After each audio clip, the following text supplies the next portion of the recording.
কলিযুগ পাবন অবতার শ্রীকৃষ্ণ চৈতন্য মহাপ্রভুর প্রিয় পরিকর শ্রীলকৃষ্ণদাস কবিরাজ গোস্বামী বিরচিত শ্রী শ্রী চৈতন্য চৈতামৃতের মধ্যলীলার অষ্টম পরিচ্ছেদ আজকে আমরা কিঞ্চিত আস্বাদনের চেষ্টা করব। সাধুগুরু বৈষ্ণবের শ্রীচরণে কোটি কোটি প্রণাম জানাই। অনেক ভুল ত্রুটি হবে, নিজ গুণে আপনারা ক্ষমা করে দেবেন।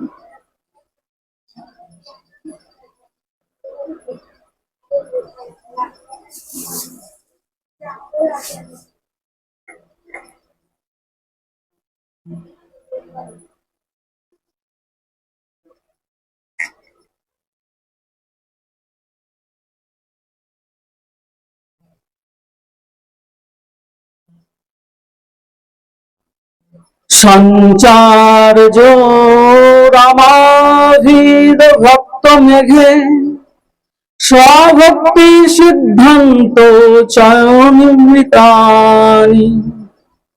গৌরধীরে তৈরমৌনা ভীতিরে স্তযোগ্য তগ্রত্ন লয়াতাং প্রয়ান্তি। শ্রীলকৃষ্ণদাস কবিরাজ গোস্বামী এই পরিচ্ছেদের তিনি মঙ্গলাচরণে যে শ্লোকটি বর্ণনা করলেন, এর ভাবার্থ হচ্ছে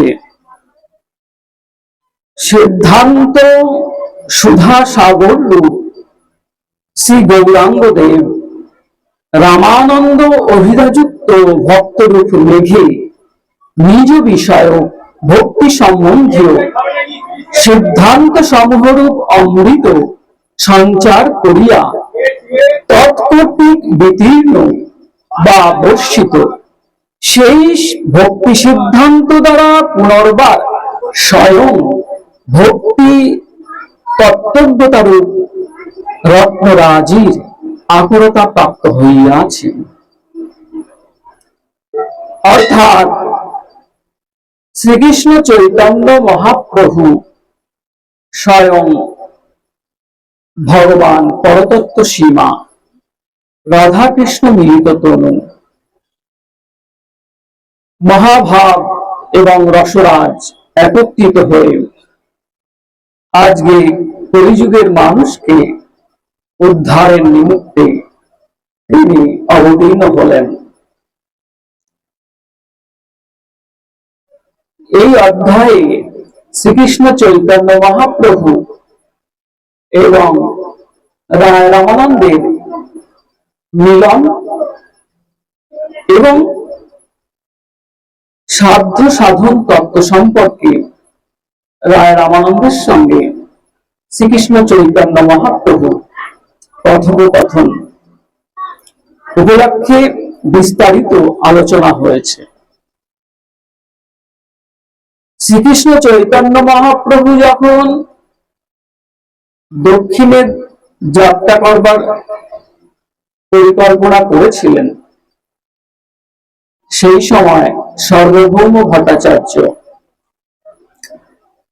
বলেছিল, প্রভু তুমি যদি দক্ষিণে যাও তো একজন কৃষ্ণ ভক্ত রায় রামানন্দের সঙ্গে অবশ্যই তুমি দেখা করো। আমি তো কৃষ্ণ ভক্ত হতে পারিনি,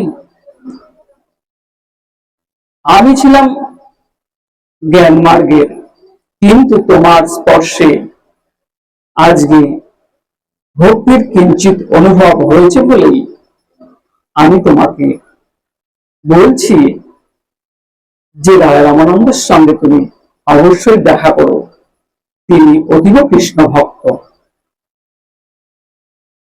তো মহাপ্রভু তো স্বয়ং ভগবান, তিনি সবার মনের কথা জানেন। তিনি রায় রামানন্দের সঙ্গে মিলনের উদ্দেশ্যে দক্ষিণে যাত্রা শুরু করলেন। তো এই যে পরে তিনি বলছেন, কৃষ্ণদাস কবিরাজ গোস্বামী, যে গৌরাঙ্গ হচ্ছে শ্রীকৃষ্ণ চৈতন্য মহাপ্রভু হচ্ছে সাগর স্বরূপ, আর রায় রামানন্দ হচ্ছে মেঘ স্বরূপ। যেমন সাগরের জল বাষ্পীভূত হয়ে মেঘ রূপে, আবার সেই মেঘ যখন শীতলতা প্রাপ্ত হয় তখন সেই মেঘ আবার বর্ষিত হয়ে সেই সমুদ্র গর্ভে পতিত হয়। কিন্তু এখানে একটা বিশেষ ঘটনা ঘটে যায় যে সমুদ্রের জল কিন্তু নোনতা, কিন্তু সেই সমুদ্রের জলটা যখন বাষ্পীভূত হয়ে মেঘ রূপে সঞ্চারিত হয়ে আবার শীতলতা প্রাপ্ত হয়ে যখন বৃষ্টি রূপে সেটা ফিরে আসে, সেই বৃষ্টির জল কিন্তু সুমধুর সুমিষ্ট হয়ে যায়। এই অনন্ত কোটি বিশ্ব ব্রহ্মাণ্ডের মালিক হচ্ছে এই শ্রীকৃষ্ণ চৈতন্য মহাপ্রভু, সমস্ত আশ্রয় দাতা, সমস্ত কিছু তার মধ্যেই বিরাজিত। কিন্তু যখন বিশেষ রূপে ভক্ত হয়ে তিনি অবতীর্ণ হন, তার মধ্যে বিশেষ গুণ পরিলক্ষিত হয়। তো আজকে এই রামানন্দ সঙ্গে আজকে কথোপকথনের উদ্দেশ্যে যে লীলাটি শ্রীকৃষ্ণ চৈতন্য মহাপ্রভু করছেন আপামর জনসাধারণকে, এই যে লীলা তিনি করছেন, সাধ্য সাধু তত্ত্ব সম্পর্কে তিনি আলোচনা করছেন, এটা আমাদের কৃপা প্রসাদ। যেন পরবর্তী প্রজন্ম আমরা এই লীলা স্মরণ করে এই নিগুড় রহস্যতম তত্ত্ব অনুভব করি এবং বিশুদ্ধ প্রেম প্রাপ্ত হই। তো শ্রীকৃষ্ণ চৈতন্য মহাপ্রভু দক্ষিণে গিয়ে গোদাবরীর তীরে তিনি বসে আছেন, তখন রায় রামানন্দ আসবেন। যথাসময়ে রায় রামানন্দ দোলায় চড়ে সেই গোদাবরীর তীরে তর্পণের উদ্দেশ্যে আসলেন। তর্পণ করবার পরে যখন তিনি ঘাটে উঠলেন, তখন দেখছি একজন দিব্য সন্ন্যাসী বসে আছেন। তার সেই মুখচন্দ্রিমা থেকে এক অদ্ভুত আলোর বিচ্ছুরণ,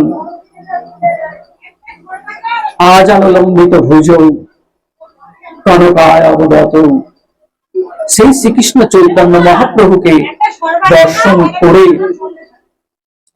সঙ্গে সঙ্গে রায় রামানন্দ তার পদতলে তিনি আশ্রয় নিলেন। মহাপ্রভু বলছে, তুমি কে? তুমি কি রায় রামানন্দ? তখন রায় রামানন্দ বলছে অত্যন্ত দৈন্য হয়ে, হ্যাঁ আমি রায় রামানন্দ, তবে আমি শূদ্র এবং অত্যন্ত মন্দ। আমার যে স্বভাব সেটা মন্দ স্বভাবের প্রভু, এবং আমি শূদ্র, আমি অতি নীচ, অতি ক্ষুদ্র।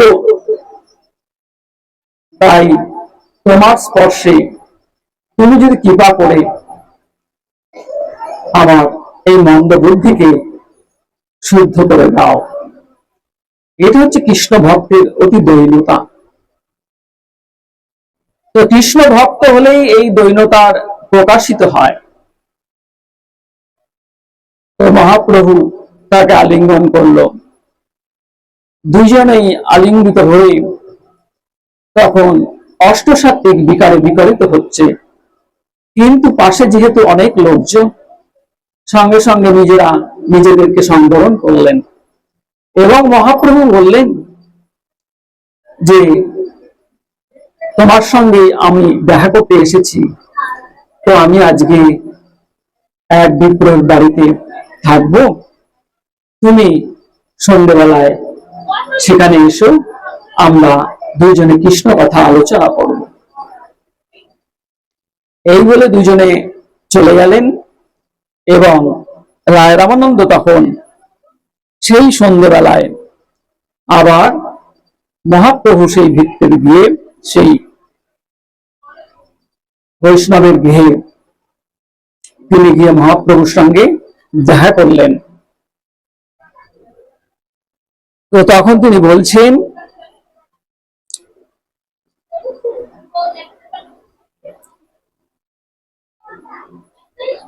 রায় কহে আইলে যদি পামর শোধিতে, দর্শন মাত্রে শুদ্ধ নহে মোর দুষ্ট চিতে, দিন ৫-৭ রহি করহ মার্জন, তবে শুদ্ধ হয় মোর এই দুষ্ট মন।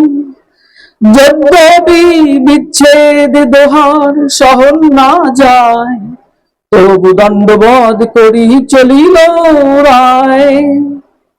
প্রভু যাই সেই বিপ্র ঘরে ভিক্ষা কইল, দুই জনার উৎকণ্ঠায় আসি সন্ধ্যা হইল। প্রভু স্নানকৃত করি আছেন বসিয়া, এক ভিত্ত সঙ্গে রায় মিলিল আসিয়া। নমস্কার কইল রায়, প্রভু কইল আলিঙ্গনে, দুইজনে কৃষ্ণ কথা কহে সেই স্থানে। তখন দুজনে কৃষ্ণ কথা সেই স্থানে বলতে শুরু করলেন। প্রথমে শ্রীকৃষ্ণ চৈতন্য মহাপ্রভু রায় রামানন্দকে প্রশ্ন করলেন, বলছেন, প্রভু কহে পরশলোক সাধ্যের নির্ণয়, রায় কহে স্বধর্ম আচরণে বিষ্ণু ভক্তি হয়। প্রভু তখন বলছেন, রায় রামানন্দ, তুমি শ্লোক পড়ে পড়ে সাধ্যের নির্ণয় করো। তো মহাপ্রভু কেন বললেন যে শ্লোক পড়ে পড়ে সাধ্যের নির্ণয় করো? কারণ শাস্ত্র সম্মত ভাবে, শাস্ত্রের সিদ্ধান্ত অনুযায়ী তুমি সাধ্যের নির্ণয় করবে। তুমি তোমার মনে যা আসলো তাই বলবে, সেটা কিন্তু আমি মেনে নেব না, সেটা কিন্তু আমি শুনবো না। সেই জন্য শাস্ত্রকে অবলম্বন করে আমাদের সর্বদা চলতে হবে। এবং সাধ্যের যে নির্ণয় তিনি করছেন, শ্লোক পড়ে পড়ে তিনি বলছেন। তো প্রথমে রায় রামানন্দ বললেন, রায় কহে স্বধর্ম আচরণে বিষ্ণু ভক্তি হয়। তো এর পরিপ্রেক্ষিতে তিনি বিষ্ণু পুরাণ থেকে একটি শ্লোক বর্ণনা করছেন।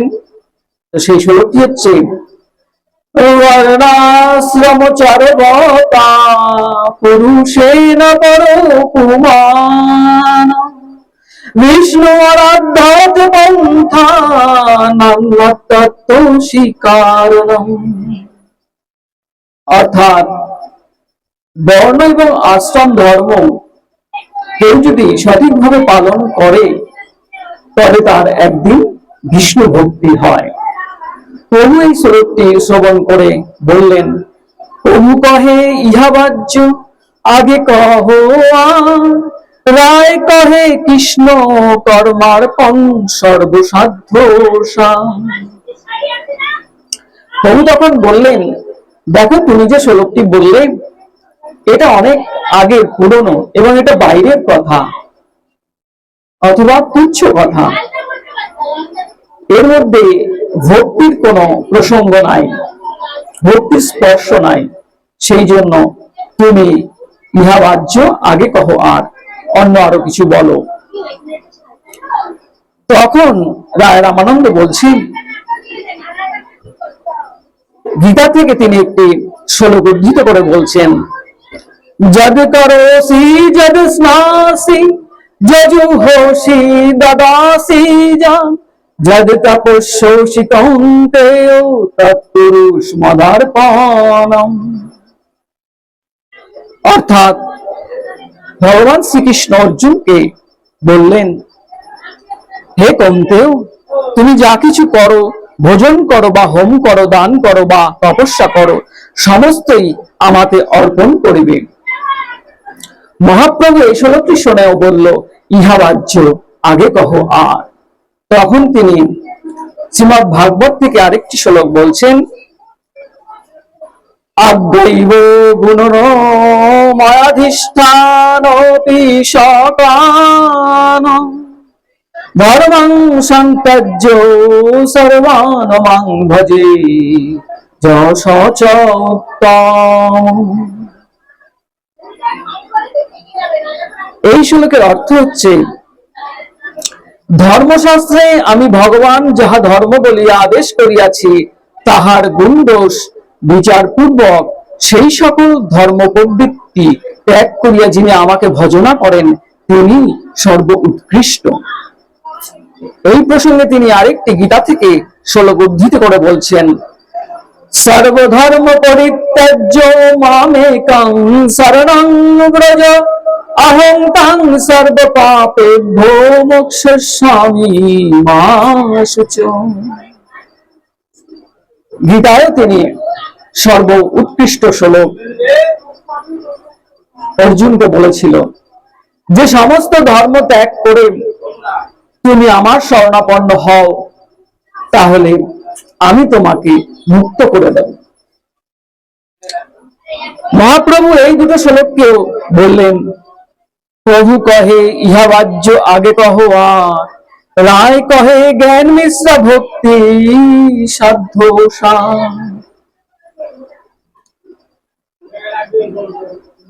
এই যে স্বধর্ম সর্বধর্ম পরিত্যাজ্য মামেকং শরণং ব্রজ অহং তাং সর্ব পাপেভ্যো মোক্ষয়িষ্যামি মা শুচো, এটা গীতার সর্ব উত্তম শ্লোক।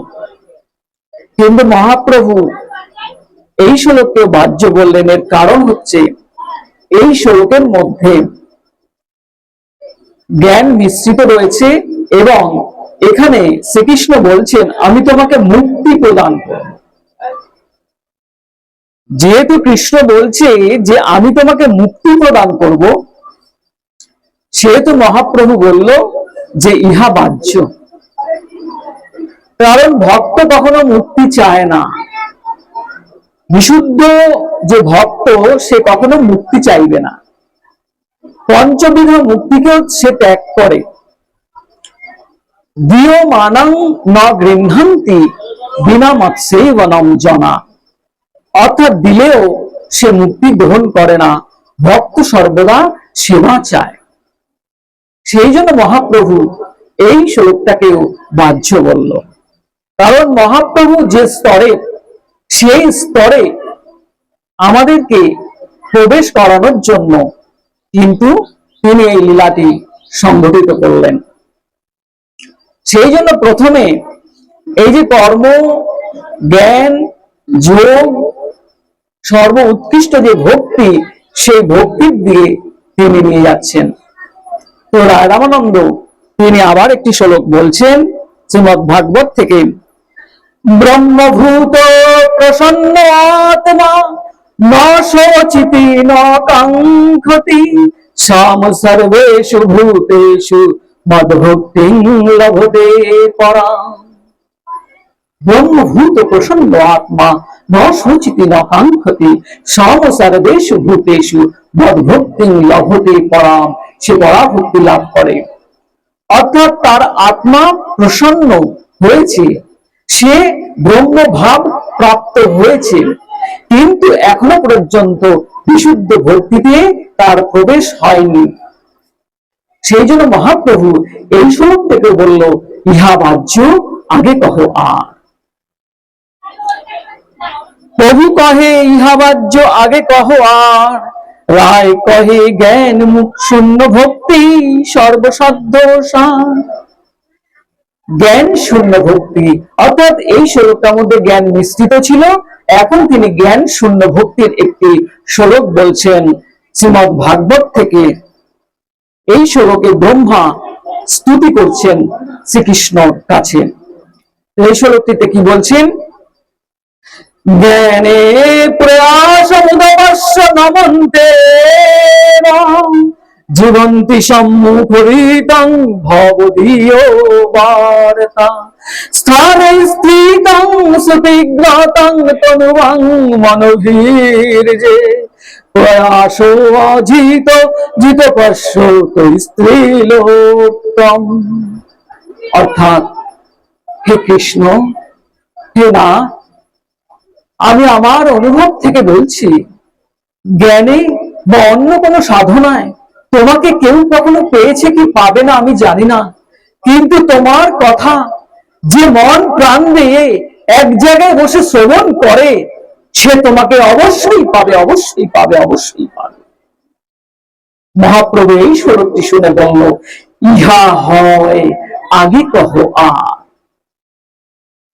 এতক্ষণ পরে মহাপ্রভু বলছেন যে ইহা হয়। এই এতক্ষণ বাদে তুমি একটি যে শ্লোক বললে এটা হয়, হ্যাঁ এটা সত্য, এটা কিন্তু হয়।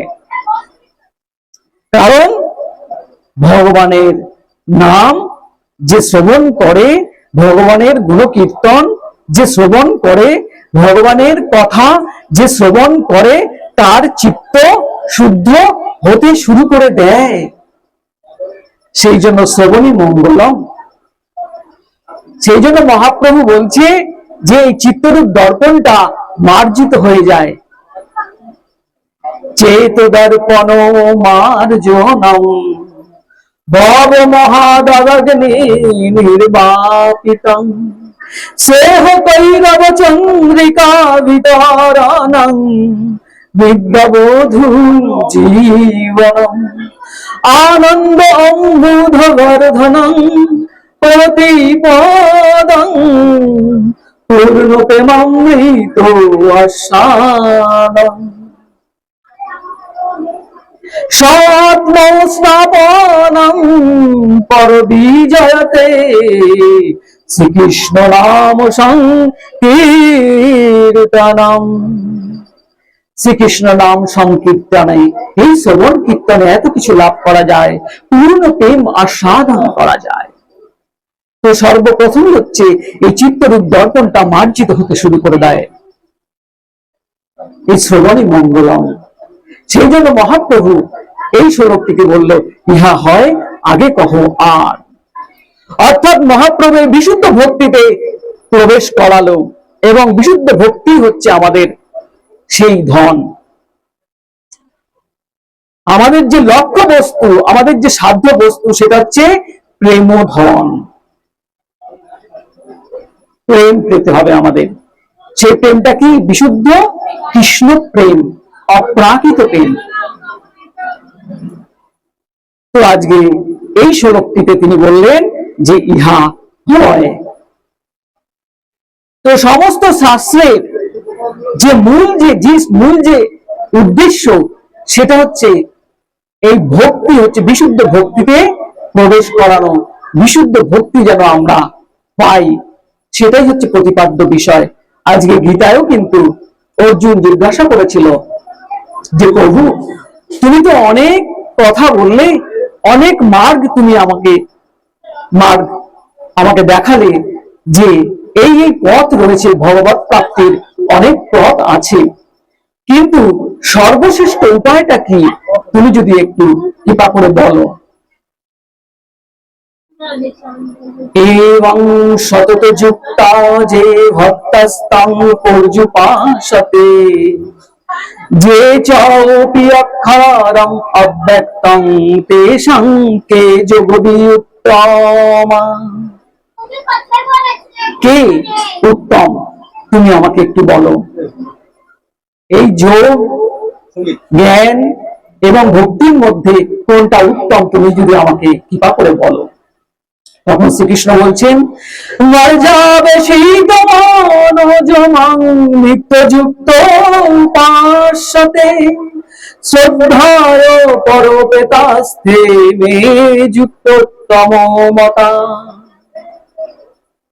আমার মতে যে শ্রদ্ধা সহকারে আমার সঙ্গে সর্বদা যুক্ত থাকে, সেই হচ্ছে উত্তম ভক্ত, উত্তম। জ্ঞান বা যোগের মাধ্যমেও আমার সঙ্গে যুক্ত থাকা যায়, কিন্তু সেটা অত্যন্ত কঠিন। ভক্তি হচ্ছে অত্যন্ত সুলভ, সুগম, সহজ। সেই জন্য তুমি ভক্তিকে আশ্রয় করো আর আমার শরণাপন্ন হও। ক্লেশ অধিকতর তেষাং অব্যক্ত আসক্ত চেতসাং অব্যক্ত হি গতি দুঃখং দেহ বধিভ্যোর ব্যাপতে। দেহের মধ্যে আত্মবুদ্ধি হওয়ার জন্য যোগ এবং জ্ঞান মার্গে অত্যন্ত কষ্টসাধ্য। সেই জন্য তুমি ভক্তিকে আশ্রয় করো। ভক্তি হচ্ছে অত্যন্ত সহজ এবং সুলভ। আমাকে সবাই দূরে সরিয়ে রেখেছে, আমি দুর্লভ না, আমি অত্যন্ত সুলভ। শ্রীকৃষ্ণ গীতায় বলছেন। তো তার কাছে সুলভ তিনি। অনন্য চিন্তায়ন্ত মাং অনন্য চেতা সততং যো মাং সরোতি নিত্যস্য তস্য অহং সুলভ পার্থ নিত্যযুক্তস্য যোগিনা। সেই নিত্যযুক্ত যোগীর কাছে আমি অত্যন্ত সুলভ, যে অনন্যভাবে আমার চিন্তন করে চলেছে। এই চিন্তনটা করতে হবে ভগবানের। তো চিন্তনটা কিভাবে হবে? প্রথমেই তো চিন্তন হয় না, কৃষ্ণ নাম উচ্চারণ করতে হবে মুখে।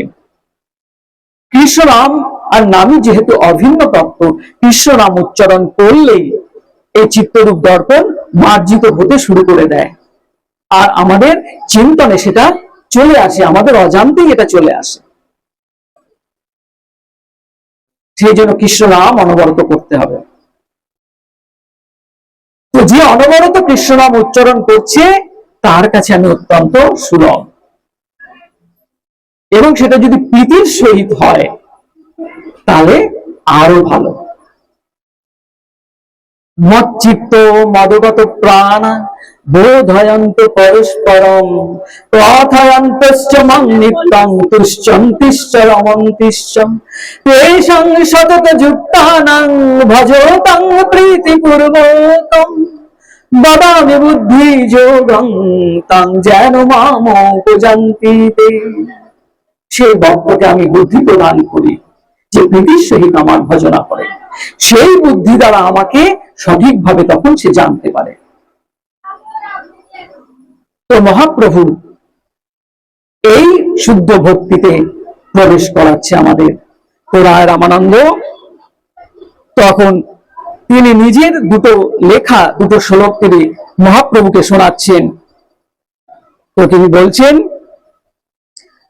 নানা উপচারে কৃত পূজন আর্তবন্ধ প্রেম নৈব ভক্ত হৃদয়ং সুখ বিদ্রুতং সাত যাবদ ক্ষুদস্থি জঠরে জরুঠা পিপাসা তাবদ সুখায় ভবত নানুভক্ত প্রেয়। নানা উপচারে আমরা ভগবানকে পূজা করি, কিন্তু সেই ভক্তি হৃদয়ে যদি ভক্তি না থাকে তাহলে ভগবান সেই উপাচার গ্রহণ করেন না। ভগবান বলছেন, যদি আমাকে প্রীতির সহিত ভক্তির সহিত একটু জল এবং ফুল তুলসীও দাও তাহলেই আমি সন্তুষ্ট হই। ভক্তিটা হচ্ছে মেন। তো এই বিশুদ্ধ ভক্তিতে প্রবেশ করাচ্ছেন মহাপ্রভু। তো রায় রামানন্দ তার লেখা আরেকটি শ্লোক বলছেন, কৃষ্ণ ভক্তি রস ভাবিতা মহতি ক্রিয়াতাং যদি কুত ওপি লভ্যতে তত্র লৌলমপি মূল্যমেকলং জন্ম কোটি সুকৃতি ন লভ্যতে। অর্থাৎ কৃষ্ণ ভক্তি রস ভাবিতা মতি ক্রিয়াতাং যদি কুত অপি লভ্যতে। যদি কখনো সেই কৃষ্ণ ভক্তি, বিশুদ্ধ ভক্তিটা পাও কোথাও, তাহলে তুমি কিনে নাও। কিন্তু তুমি কিনবে কি দিয়ে? জন্ম কোটি স্বীকৃতি ন লভ্যতে, কোটি জন্ম স্বীকৃতি দিয়েও এটা কেনা যায় না, পাওয়া যায় না। তাহলে কিভাবে পাওয়া যায়? লৌল মোটি মূল্য মেকলম, লালসারূপী মূল্য দিয়ে এই ভক্তিকে লাভ করা যায়। অর্থাৎ ভগবানকে ভালোবাসা, নিঃস্বার্থ ভাবে, নিষ্কাম ভাবে ভগবানকে কেউ যদি ভালোবাসে, ভগবানকে আমাকে পেতেই হবে, এই লালসা যার জাগ্রত হয়, এই লালসা দিয়েই ভগবানকে পাওয়া যায়, বিশুদ্ধ ভক্তিকে পাওয়া যায়। অন্য কোনো কিছু দিয়ে এই বিশুদ্ধ ভক্তি, প্রেম ভক্তি পাওয়া যায় না। আজকে রায় রামানন্দ সেটাই জানাচ্ছেন, মহাপ্রভু সেটাই এই আপামর জনসাধারণকে জানাচ্ছেন।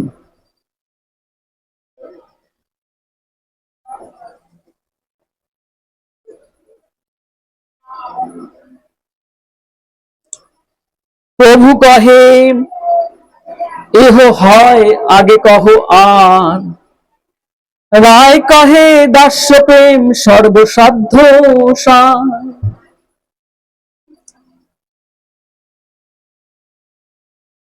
তখন রায় রামানন্দ এই বিশুদ্ধ প্রেম ভক্তির এইতে পথে তিনি প্রবেশ করছেন। তিনি দাস্য ভক্তিতে প্রবেশ করে তিনি দাস্য ভক্তির একটি শ্লোক তিনি বলছেন শ্রীমদ্ ভাগবত থেকে, জন্নাম শ্রুতি মাত্রেণ পুমান ভবতি নির্মল, তস্য তীর্থ পদ কিংবা দাসানাম অবশিষ্যসি।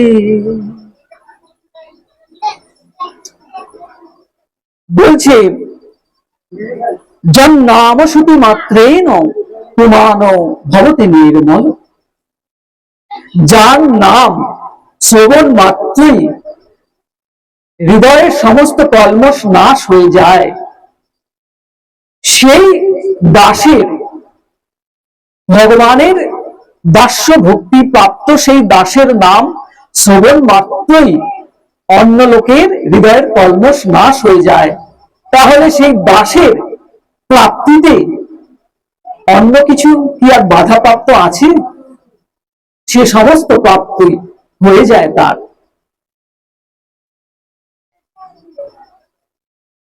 তো ভগবানের দাস কে?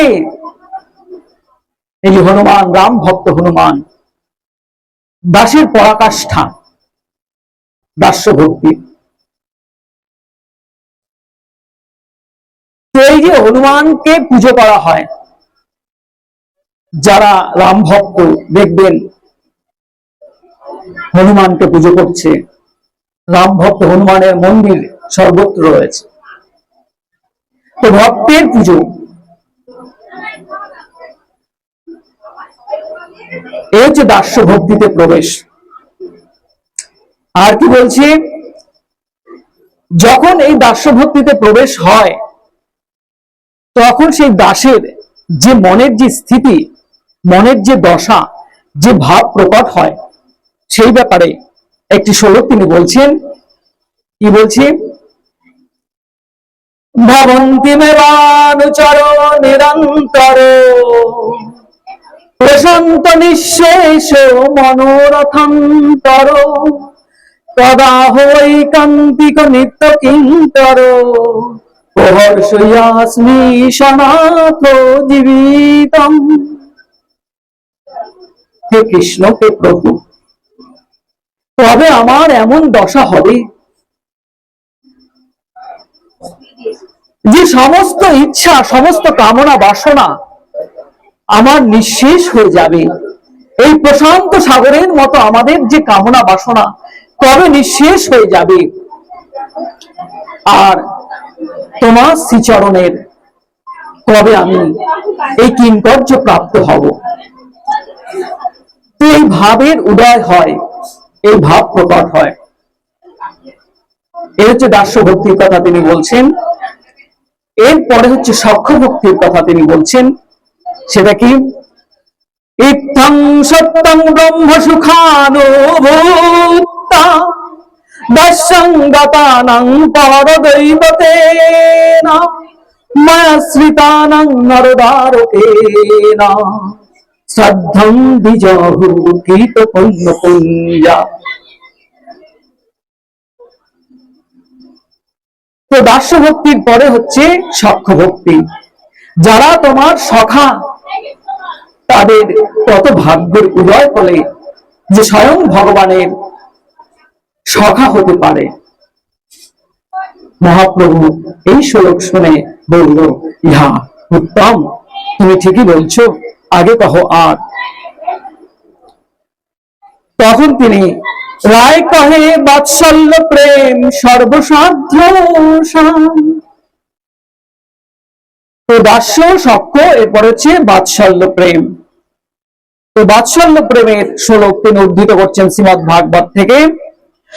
নন্দ কিম করদ ব্রাহ্মণ শ্রেয়ৈব মহোদয়ং যশোদা বা মহাভাগা যস্য প্রভুস্তানং হরি। নন্দ রাজা এবং মা যশোদার কত ভাগ্য যে স্বয়ং ভগবান শ্রীকৃষ্ণকে পুত্র রূপে পেয়েছেন। মা যশোদারই বা কত ভাগ্য যে ভগবান শ্রীকৃষ্ণকে তার স্তনদুগ্ধ পান করিয়েছেন, যেটা দেব দুর্লভ। নেমং বিরঞ্চি না ভাব নাসীয় বঙ্গ সংশয়া প্রসাদং লেভিরে গোপী যজ্জত প্রপৈ বিমুক্তিদা। ব্রহ্মা, শিব এবং লক্ষ্মীরও যা দুঃসাধ্য সেই বস্তু, সেই ভাব আজকে এই নন্দ যশোদা প্রাপ্ত হয়েছেন। তাদের কত ভাগ্য। মহাপ্রভু এই শ্লোকটি শুনে বলছেন, প্রভু কহে এহ উত্তম আগে কহ আ, রায় কহে কান্তা ভাব সর্বসাধ্য সা।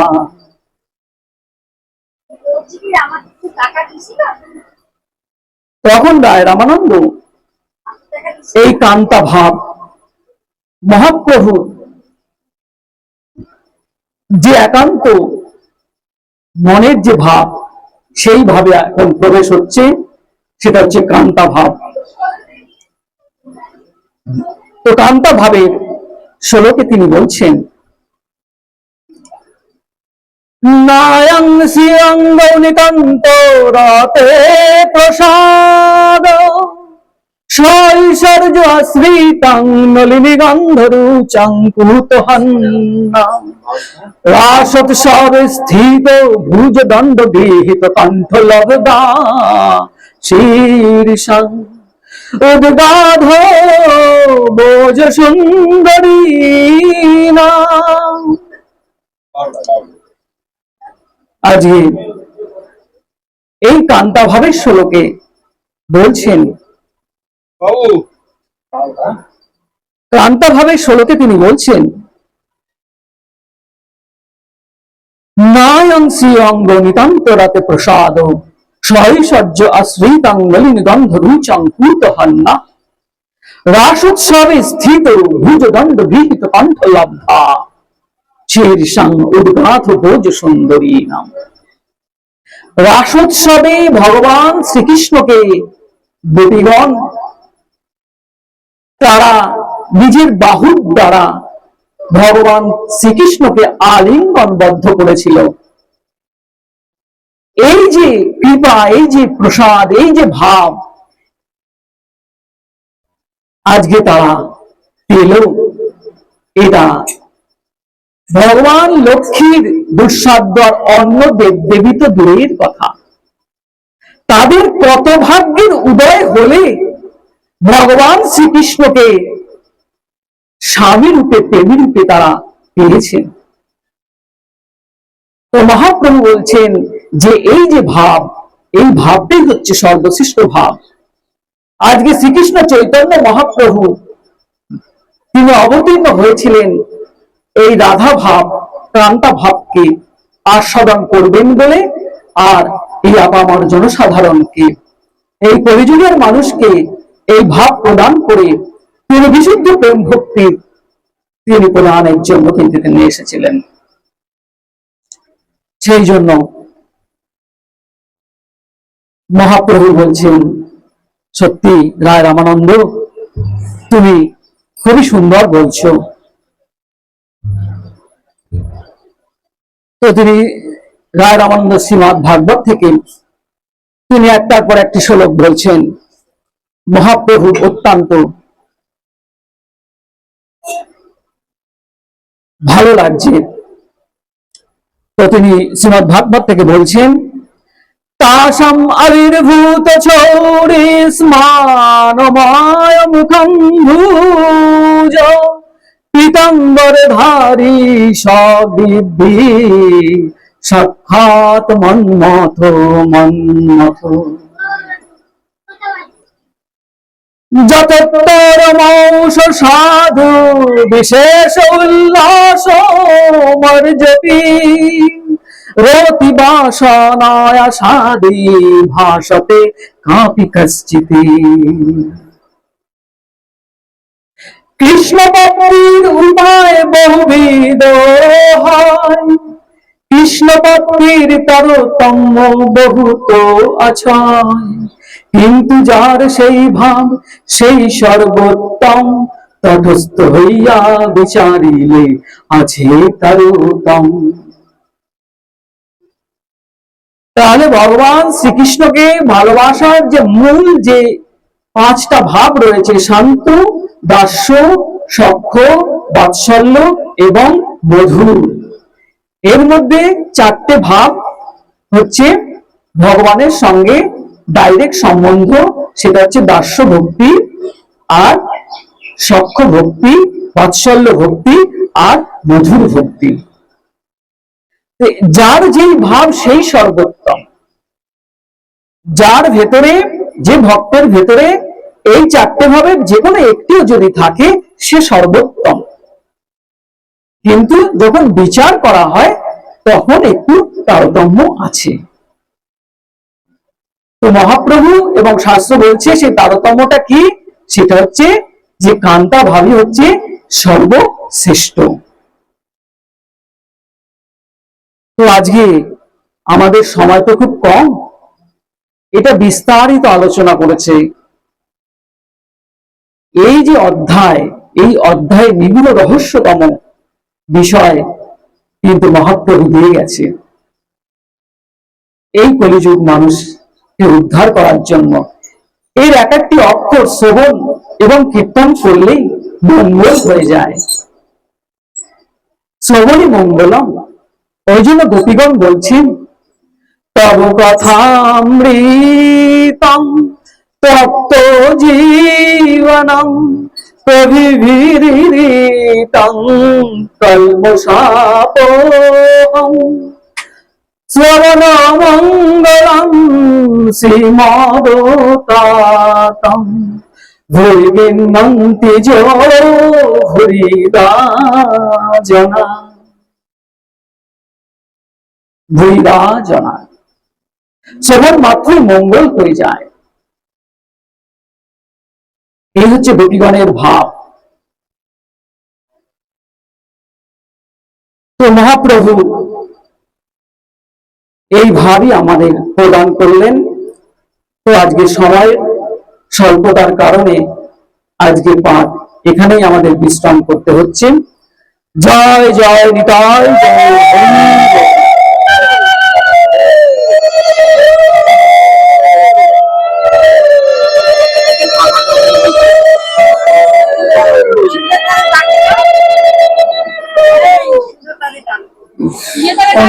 চলে আসুন।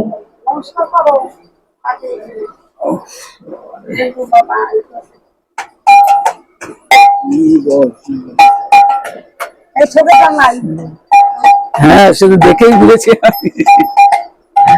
খুব ভালো ভক্ত।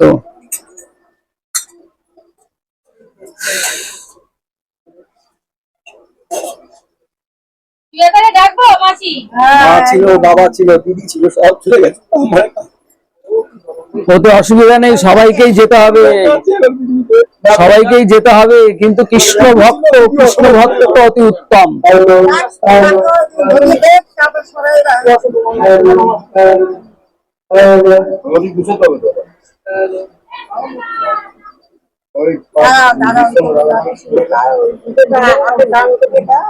এই যে এটা নিয়ে নাও, মাইক্রোফোনটা নিয়ে নিতে পারো।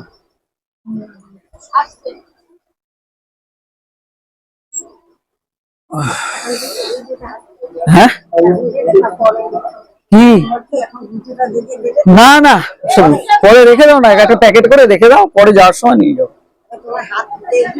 আর সে ঠিক আছে, হাতে তুলে দিই, আমি রেখে দিই, অসুবিধা কি?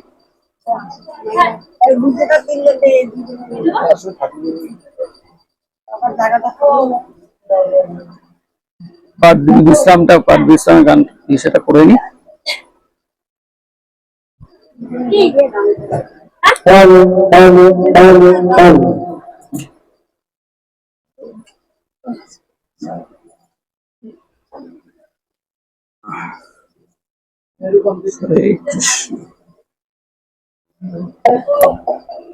হরে কৃষ্ণ হরে কৃষ্ণ হরে কৃষ্ণ হরে কৃষ্ণ হরে কৃষ্ণ।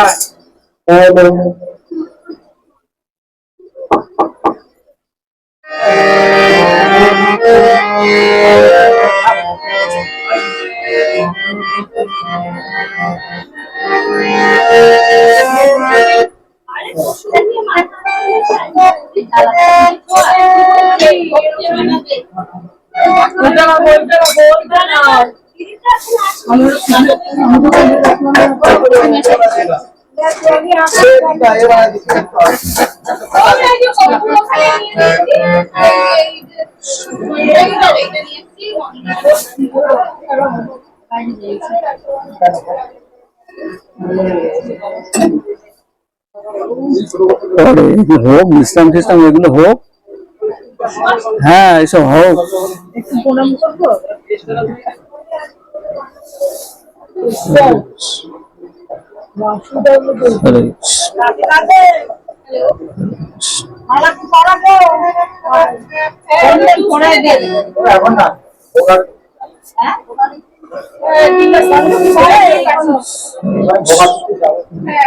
বাইরে যে সিকিউরিটি